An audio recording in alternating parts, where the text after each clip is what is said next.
What's up guys, it's me, Jeremy. I was doing a little bit of research recently about cancelled champions and some other unreleased stuff, and I was reminded of a really awesome unreleased champion that a year ago or so I really had a lot of hype for, which is of course Ao Shin. He had a little bit of a teaser released for him around late 2013, but seems to have been lost in the development cycle since, and thinking back on him, it really brings quite a lot of insight into the way champions are developed, and more importantly makes you wonder, what happened to Ao Shin? As well, here are some of my favorite comments from a previous video where I asked what champion I should make a history video for next. For a chance to be featured in a future video, leave a comment about what you think about Ao Shin. Anyways, let's get started.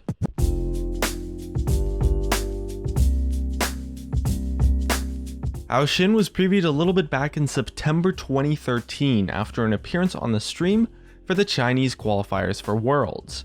His concept art was showcased off with a preview of his lore as well, showcasing the concept of what seemed to be some kind of storm dragon, who's a guardian of the natural world and would descend from the sky when Ionia faces its greatest crisis. Ao Shin supposedly embodies the elemental duality of both a rising storm and prosperity, capable of raining good fortune on his allies and bringing stormy thunderous ruin to his foes. This alludes to some kind of storm magic in his kit as an offensive portion, but also some supportive nature as well. And to conclude the preview, Riot gave us some thoughts and said that they wanted to share the inspiration and give a look at the early thought process that goes into a champion's design. He was also hinted a little bit later on in the Spirit Guard Udyr comic as one of the characters in the story, and we've seen bits and pieces and minor references pop up here and there. Now, when Riot designs a champion, they almost always start with the concept for a character. Who they're going to be, what do they do, what do they want, what are they fighting for, and bringing that character to life through their own story, aesthetic, personality, and really the feel of the champion.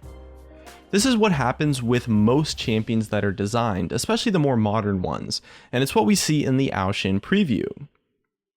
Anyways, the character is really important because those kinds of aspects develop a relationship between both the character in the game and the player playing them. It gets the player to connect with the champion, to like, dislike, or at least have some kind of connection with them, and after that you can develop a kit that you attach to the rest of the character. This is the most common way by far Riot develops their champions, especially a lot more recently, as we can see that the personalities of the more recent champions are so much more defined and intricate, and especially more complex. And with this form of design brings a lot of challenges in terms of developing the gameplay, or the kit of the champion.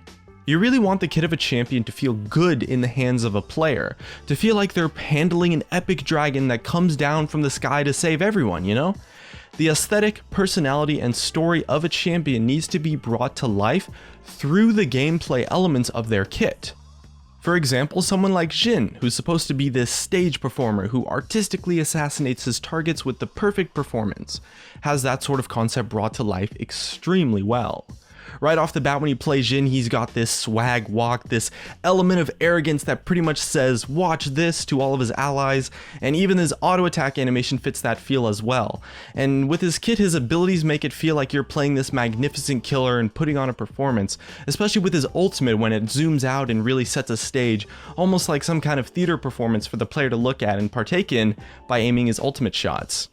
The way Jin's character interacts with his actual gameplay is fantastic, and that's the general kind of concept Riot sets out for when it comes to making a character. It's all about telling a story and showcasing the personality through the gameplay of the champion, and getting the players to really feel something and connect in some way, either positive or negative, or maybe a little bit of both, about the character. And that's the general challenge that Ao Shin has faced that has caused his development to hit a brick wall. Although Riot might have the idea for what they want his character to be, bringing that to life in his gameplay is a lot more difficult than you might think.